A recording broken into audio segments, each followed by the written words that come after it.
యెషయా గ్రంథము 20వ అధ్యాయము. అష్షూరు రాజైన సర్గోను తర్తానును పంపగా అతడు అష్డోదునకు వచ్చిన సంవత్సరమున అష్డోదీయులతో యుద్ధము చేసి వారిని పట్టుకొనెను. ఆ కాలమున యెహోవా ఆమోజు కుమారుడైన యెషయా ద్వారా ఈలాగు సెలవిచ్చెను. నీవు పోయి నీ నడుము మీది గోనెపట్ట విప్పి నీ పాదముల నుండి జోళ్ళు తీసివేయుము. అతడు అలాగు చేసి దిగంబరి అయి జోళ్ళు లేకయే నడుచుచుండగా యెహోవా నా సేవకుడైన యెషయా ఐగుప్తును గూర్చియు కూషును గూర్చియు సూచనగాను సాదృశ్యముగాను 3 సంవత్సరములు దిగంబరి అయి జోడు లేకయే నడుచుచున్న ప్రకారము అష్షూరు రాజు చెరపట్టబడిన ఐగుప్తీయులను తమ దేశము నుండి కొనుపోబడిన కూషీయులను పిన్నలను పెద్దలను దిగంబరులను గాను చెప్పులు లేని వారిని గాను పట్టుకొని పోవును.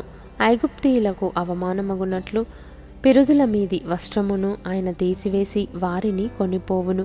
వారు తాము నమ్ముకొనిన కూషీయులను గూర్చియు తాము అతిశయ కారణముగా ఎంచుకొనిన ఐగుప్తీయులను గూర్చియు విస్మయముంది సిగ్గుపడుదురు. ఆ దినమున సముద్ర తీర నివాసులు అష్షూరు రాజు చేతిలో నుండి విడిపింపబడవలెనని సహాయము కొరకు మనము పారిపోయి ఆశ్రయించిన వారికి ఈలాగు సంభవించినదే, మనమెట్లు తప్పించుకొనగలమని చెప్పుకొందురు.